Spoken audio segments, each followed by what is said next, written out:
গতকাল সকালে একটা জুডিশিয়াল কু করার চেষ্টা করা হয়েছিল, সেই প্রচেষ্টা ছাত্র জনতা ঠেকাই দিছে। কিন্তু এই প্রতি বিপ্লব ধারণার চাইতেও দ্রুত ঘটছে। যারা হাসিনার শাসন ফিরে আনার মিশনে আছেন তাদের সাবধান করে দিয়ে বলতে চাই, প্রতি বিপ্লব ঘটানোর মতো সক্ষমতা আপনাদের নাই। সরকার হাতে ছিল, হাসিনা দেশে ছিল, ছাত্রলীগ ছিল, যুবলীগ ছিল, অস্ত্রপাতি ছিল, তাই পারেন নাই। ছাত্র জনতা প্রতি বিপ্লব রুখে দিবে, তবে অনেক রক্তপাত হবে। এই রক্তপাত যদি এড়াইতে চান তাইলে এই অপচেষ্টা বন্ধ করেন। আমি আগের এপিসোডে বলছি যে এই বিপ্লবের স্টেক হোল্ডারদের কথা শুনতেছে না সরকার যারা গঠন করছে। আপনারা মনে করছেন আপনারাই একমাত্র বেশি বুঝেন, আর কেউ বুঝে না। এই আত্মম্ভরিতায় আজকের আপনাদের জুডিশিয়াল কুয়ের মুখে দাঁড় করাইছিল। আমি জনগণকে আহ্বান জানাবো, ইন্ডিয়ার বসানো পতিত সরকারের রাষ্ট্রপতি এবং সেনা নেতৃত্বের কার্যকলাপের প্রতি কড়া নজর রাখেন। কোনো পাবলিক হিয়ারিং প্রকাশ্যে জনগণের মধ্যে যাচাই বাছাই ছাড়া বিপ্লবের অংশীজন, সমর্থক এবং অংশগ্রহণকারী রাজনৈতিক দলসমূহ যারা অন্তর্বর্তীকালীন সরকারের রাজনৈতিক বৈধতা এবং ন্যায্যতা সরবরাহ করছেন তাদের সকলের সাথে পরামর্শ করে আপিল বিভাগের নতুন বিচারপতিদের নিয়োগ করেন। এর অন্যথা করলে বৈধতার সংকটে পড়বেন এবং গণ অভ্যুত্থানের মিত্রপক্ষসমূহের মধ্যে বিভক্তির দায়ে অভিযুক্ত হবেন। ইন্ডিয়ার বসানো পতিত সরকারের রাষ্ট্রপতি এবং সেনা নেতৃত্বের বশ্যতা স্বীকার করে অন্তর্বর্তীকালীন সরকারের পরিচালনার পথে যারা ডক্টর মোহাম্মদ ইউনূসকে ঠেলে দিচ্ছেন তাদেরকে কোণঠাসা করে ফেলেন। আশা করি বিচার বিভাগ নিয়ন্ত্রণকারী দস্যুদের আজকের কুপ্রচেষ্টা ব্যর্থ হওয়ার পর আপনাদের হুঁশ ফিরবে, সজাগ এবং সচেতন হবেন। যারা রাস্তায় আছেন, গণ অভ্যুত্থানকারী সংস্থার কেন্দ্রে যারা নীতি নির্ধারণ, কৌশল প্রণয়ন এবং সমন্বয় করতেছেন তাদের বলবো, আপাতত বিজয়ের আনন্দে আত্মহারা না হইয়া দ্রুত রাষ্ট্র পরিচালনার গুরুত্বপূর্ণ চ্যালেঞ্জসমূহ চিহ্নিত করে তা মোকাবেলার কাজে মনোযোগী হন। প্রতি বিপ্লব ঠেকানোই এখনকার প্রথম কাজ। আমি আগের ভিডিওতে বলছি, দেশে এখন কোনো বিরোধী দল নাই। সুতরাং আমরা যারা বাংলাদেশের দ্বিতীয় স্বাধীনতা সংগ্রামে ভূমিকা রাখছি তারাই বিরোধী দলের কাজটা করব। এটা আমরা করব কয়েকটা জরুরি কারণে। কি কি কারণে? প্রথমত, এই সরকার একটা অত্যন্ত ক্রিটিক্যাল সময় দেশের শাসনভার গ্রহণ করছে।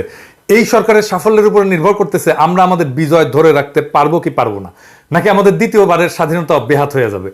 সুতরাং এই সরকারকে গঠনমূলকভাবে সমালোচনা করা, সহায়তা করা আমাদের কর্তব্য। দ্বিতীয়ত, এই সরকার যে প্রক্রিয়া গঠিত হয়েছে এবং এতে যারা অন্তর্ভুক্ত হয়েছেন তাতে এর সাথে সীমাহীন আত্মত্যাগের মাধ্যমে অর্জিত আমাদের এই ঐতিহাসিক বিপ্লবের যে স্পিরিট তা আগামী দিনগুলোতে সঠিকভাবে বাস্তবায়িত হবে কিনা তা নিয়ে আমার গভীর সন্দেহ আছে। তাই এই সরকারকে লাইনে রাখার কাজটাও বিপ্লবীদেরকেই করতে হবে। তৃতীয়ত, এই সরকারের 16 জন উপদেষ্টার মধ্যে 12 জনেরই সরকার পরিচালনার কোনো দৃশ্যমান যোগ্যতা এবং অভিজ্ঞতা নাই। এরা নিশ্চিতভাবে মেস আপ করবেন। তাদের ভুল এবং ব্যর্থতা নির্দেশ করা একটা অতি গুরুত্বপূর্ণ কাজ। বাংলাদেশের মিডিয়া যদি বিশ্বাসযোগ্য হতো তাহলে এই কাজটা তারাই করতে পারতেন। কিন্তু ফ্যাসিস্ট আমলে আমরা আমাদের মিডিয়ার যে দাসসুলভ এবং অনেক ক্ষেত্রে গণবিরোধী ভূমিকা দেখছি তাতে এদের উপরে বিন্দুমাত্র আস্থা রাখা যায় না। তাছাড়া এই মিডিয়া হাউসগুলোর মালিকেরা প্রায় সব ক্ষেত্রেই পলাতক গণখনি হাসিনার অনুগ্রহপ্রাপ্ত, চরম অসৎ, দুর্নীতিগ্রস্ত, লুটেরা ব্যবসায়িক গোষ্ঠী। এরা সুযোগ পেলে বিপ্লবকে ব্যর্থ করে দেওয়ার চেষ্টা করবে। চতুর্থত, এই সরকার ভুল করলে বা ব্যর্থ হলে পরাজিত ফ্যাসিস্ট শক্তি এবং তার ভারতীয় পৃষ্ঠপোষকেরা তার পুরো সুযোগ নিয়ে আবার ঢুকে পড়ার চেষ্টা করবে। ইতিমধ্যে ভারত সরকার ইউনূস সরকারের প্রতি গভীর নেতিবাচক মনোভাব দেখাইছে।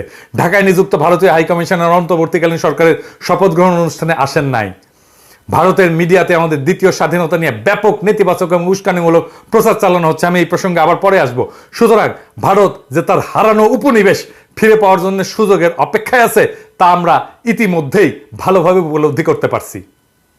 এই পরাজিত শক্তি হাসিনা এবং তার প্রভু ভারত যাতে এদেশের রাজনীতি এবং শাসনে কোনোভাবে পুনঃপ্রবেশ করতে না পারে সেই জন্য সরকারের সমালোচনার স্পেসটা আমাদের দখলেই রাখতে হবে।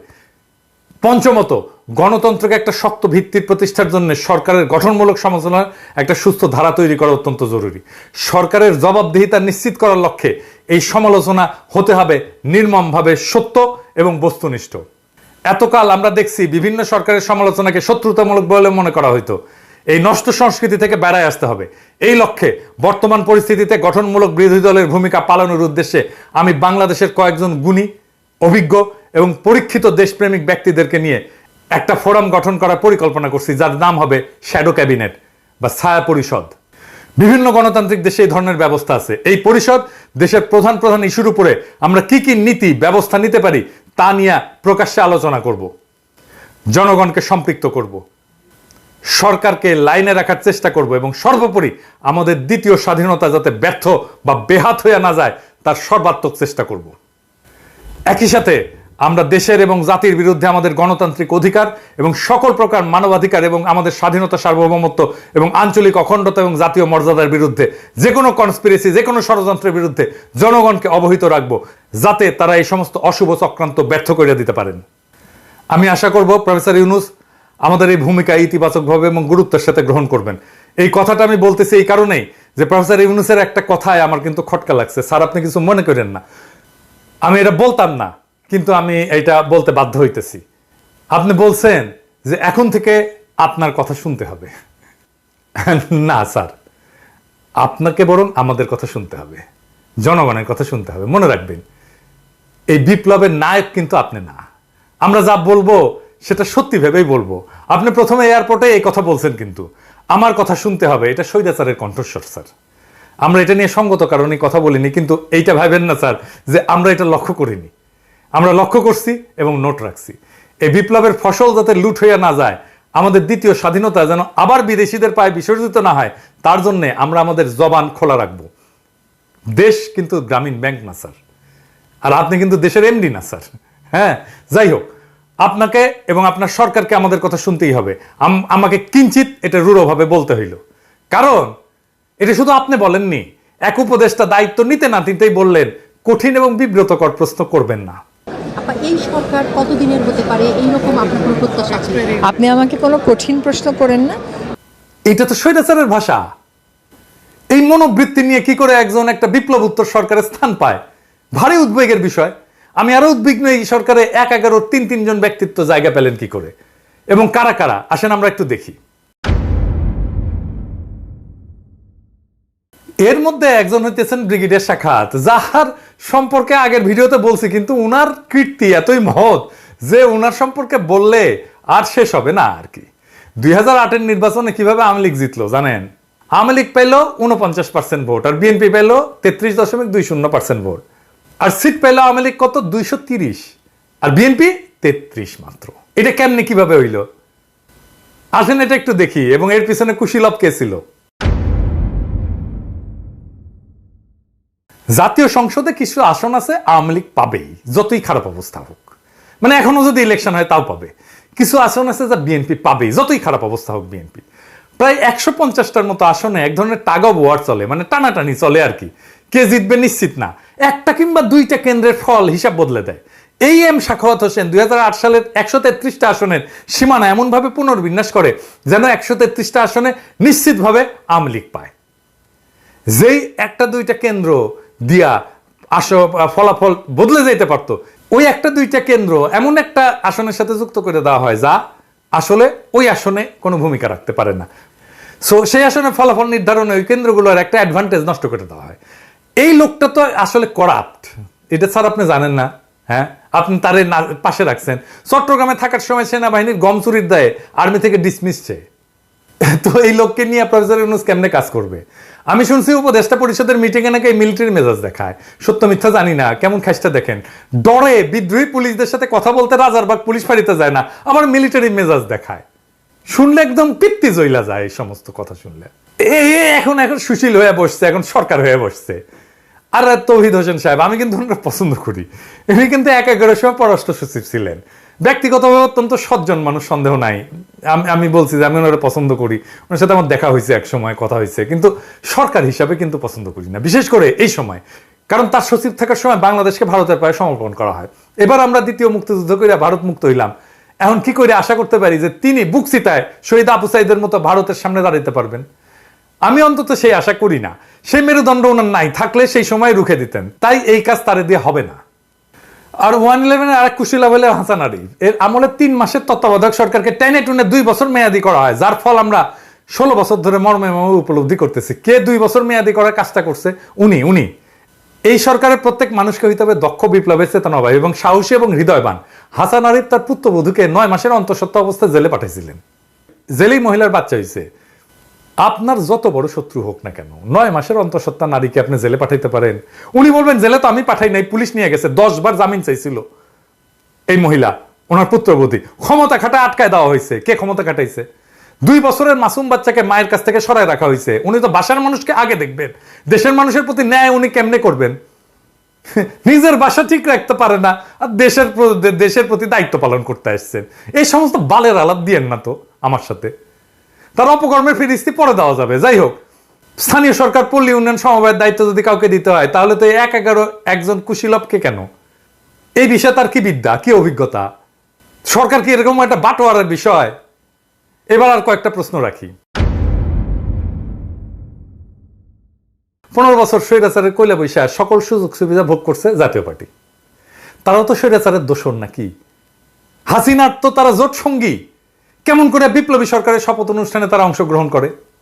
এ দায় কার? আরেকটা বিষয়, ইন্ডিয়া আর আওয়ামী লীগ হিন্দুদেরকে মাঠে নামাইছে, এইটা বলে যে তাদের উপর নির্যাতন হইতেছে। আপনি একজন হিন্দুর স্ট্যাটাস দেখেন, সে বলতেছে আওয়ামী লীগের নির্দেশে ফুরসাইল গ্রামের পোদ্দার বাড়ি এই মন্দিরে বোম ফুটাইছে।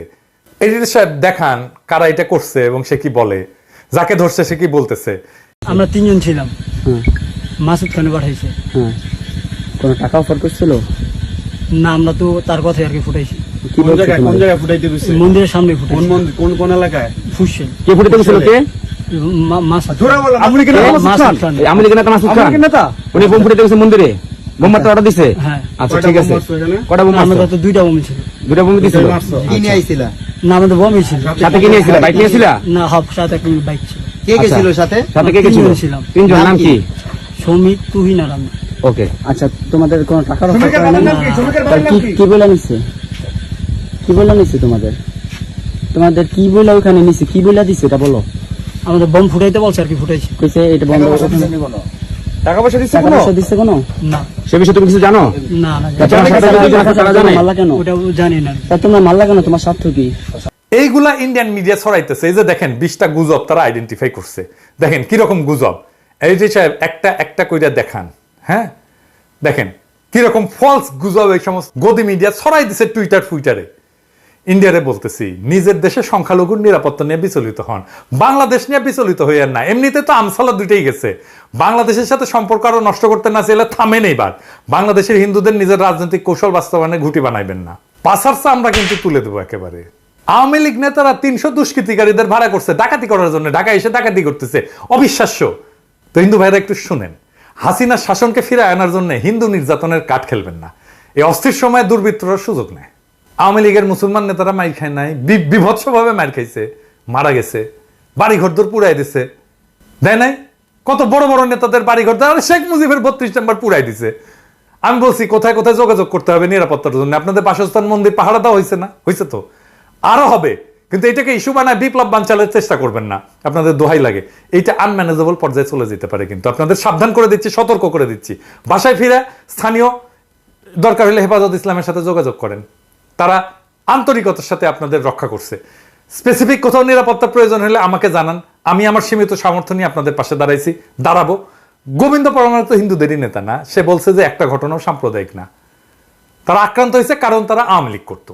এখন ধরেন পঙ্কজ দেবনাথ যদি ডলা খায়, তাই তো বলতে পারে না সে যে হিন্দু জন্য ডলা খাইছে। আওয়ামী লীগ যে নির্যাতন চালাইছে গত 15 বছর সারা বাংলাদেশের মানুষের উপরে, সেটার একটা প্রতিক্রিয়া হবে না? হবে তো। পঙ্কজ দেবনাথ ডলা খায় কারণ সে আওয়ামী লীগ, এইটার জন্য না যে সে হিন্দু। এটা হিন্দু মুসলমান উভয়ের ক্ষেত্রেই হবে। আপনি হিন্দু পরিচয় নিয়ে সুরক্ষা চান কেন? আপনি তো স্বার্থপর কেন? আওয়ামী লীগ করে যে মুসলমান, সে কি পরিচয়ে সুরক্ষা পাবে? তার বাড়ি ঘরদোর গেছে না? আওয়ামী লীগের কোন নেতার বাড়ি অক্ষত আছে আমাকে বলেন তো? জেলা পর্যায়ের নেতা বাড়ি পর্যন্ত অক্ষত নাই। আরে শেখ মুজিবের 32 নাম্বার ধ্বংস হয়ে গেছে, হাসিনার গণভবন ধ্বংস হয়ে গেছে। তো হাসিনার পতন হয়েছে তো, তাই না? হাসিনার পতনের পরেও যে আপনারা বাংলাদেশের হিন্দুরা শান্তিপ্রিয়ভাবে বাধাহীনভাবে ব্যাপক জমায়েত এবং মিছিল করতে পারছেন বিভিন্ন জেলায় কোনো ধরনের বাধা ছাড়া, তাতে কি প্রমাণ হয় না যে আপনারা ভালো আছেন? আপনার নেত্রী হাসিনা আমাদের করতে দিছে? দেয় নাই তো। ফাইনালি গোপালগঞ্জে আর্মির উপরে হামলা করছে গোপালীরা, এটা নিয়ে একটু আলাপ করি। এই একটা জায়গায় আছে হাসিনার হয়ে গুন্ডামি করার জন্য অবশিষ্ট, মানে এই যে ব্রুট ফোর্স, এটা অ্যাপ্লাই না করে সহজেই গোপালী ঝামেলা ট্যাকেল করা যায়। এই কৌশল সব জায়গাতেই প্রয়োগ করতে পারবেন। গোপালগঞ্জের সাপ্লাই চেইন এটা কেটে দেবেন। সেনাবাহিনীকে বলতেছে এটা খুব সিম্পল মিলিটারি স্ট্র্যাটেজি। সরকারি কর্মচারীদের উইথড্র করেন, বিদ্যুৎ লাইন বিচ্ছিন্ন করেন, গ্যাসের লাইন থাকলে বিচ্ছিন্ন করেন, পানি সরবরাহ হবে না, গ্রামের সাথে সংযোগ বিচ্ছিন্ন করে দেন, রেডিওতে শান্তিপ্রিয় জনগণকে শহর ত্যাগ করতে বলেন, মাইক্রোফোনে বলেন, দরকার হলে লিফলেট ছাড়েন, তারপরে অভিযান চালান, বিনা রক্তপাতে ঠান্ডা হয়ে যাবে। হাসিনা এবং জয়ের এই শয়তানি বন্ধ করতে হবে। কি কৌশলে আসেন এটা আলাপ করি। ভারতকে, হাসিনাকে বহিষ্কার করতে হবে। একজন গণহত্যাকারীকে ভারত আশ্রয় দিতে পারবে না। ভারতের সাথে আমাদের আরো অনেক ফয়সালা আছে। ভারতকে বলতে হবে ঢাকার হাইকোর্টের সামনে থেকে অপহৃত সুখরঞ্জন মালিক কিভাবে ভারতের জেলে যায়, বিএনপি নেতা সালাউদ্দিন কিভাবে ঢাকা থেকে গুম হয়ে সিমলায় আবিষ্কৃত হয়। সরকারকে কূটনৈতিক চ্যানেলে এই প্রশ্ন ছুড়ে দিতে হবে ভারতকে। ভারতকে শান্তিতে থাকতে দিবেন না। ভারতকে শান্তিতে থাকতে দিবেন তো সে শয়তানি কন্টিনিউ করবে। জাতিসংঘে অভিযোগ দিতে হবে বাংলাদেশের রাজনীতিতে কেন হস্তক্ষেপ করছে ভারত। প্রমাণ আছে তো। ভারতের সাথে সমস্ত চুক্তি প্রকাশিত করতে হবে। যে চুক্তিগুলো বাতিলযোগ্য সেইগুলো অবিলম্বে বাতিল করার জন্য সরকারকে ব্যবস্থা নিতে হবে। জব পারমিট ছাড়া যারা বাংলাদেশে কাজ করতেছে ভারতীয়, তাদেরকে গ্রেপ্তার করতে হবে। এভার কেয়ার সহ যে সমস্ত হাসপাতালে ইন্ডিয়ান ডাক্তার আছে তাদেরকে তাড়াইতে হবে এবং গ্রেপ্তার করতে হবে, কারণ তারা আইন ভাঙছে। আইন কিভাবে ভাঙছে আসেন বলে দিচ্ছি। বাংলাদেশের আইন অনুসারে বিদেশি ডাক্তার টেম্পোরারি রেজিস্ট্রেশন পায়, কিন্তু রুগী দেখতে পারবে না। একটা ক্ষেত্রে পারবে, যদি স্থানীয় ডাক্তারকে প্রশিক্ষণ দেয়। এরা প্রশিক্ষণের কথা বলে ধুমসে রুগী দেখতেছে, এরা তো কোনো প্রশিক্ষণ দিচ্ছে না, তাই না? বসে রুগী দেখতেছে, এটা পারে না। এটা আইন বিরুদ্ধ কাজ। এই আইন বিরুদ্ধ কাজ করার জন্য এদের প্রত্যেককে গ্রেপ্তার করতে হবে। হাসিনারে শান্তিতে থাকতে দিচ্ছেন জন্য সে শয়তানি করতেছে। হাসিনার বিরুদ্ধে আইসিসিতে আয়নাঘর নিয়ে এখনই মামলা করেন। আর এই আন্দোলনের সময় যে গণহত্যা হয়েছে তার তদন্তের জন্য জাতিসংঘকে আহ্বান জানায়। বাংলাদেশের কোনো ইনস্টিটিউট নাই এটা তদন্ত করতে পারে। আরে পুলিশ, ও তো ভয়ে আসতেছে না, ও কি করবে? আর এই জুডিশিয়ারি দেখছেন কি অবস্থা, সব ঠান্ডা হয়ে যাবে। জাতিসংঘকে আহ্বান জানান, জাতিসংঘ যখন এটা তদন্ত করতে আসবে। হাসিনা নাশকতার নির্দেশ না দিয়ে আবার গর্তে ঢুকবে। ইন্ডিয়ার হাসিনাকে দৌড়ের উপরে রাখেন, বাংলাদেশ ঠান্ডা থাকবে, বিপ্লব রক্ষা পাবে। প্রতি বিপ্লব করা একদম হান্দায় দেওয়া হবে। ইনকিলাব জিন্দাবাদ।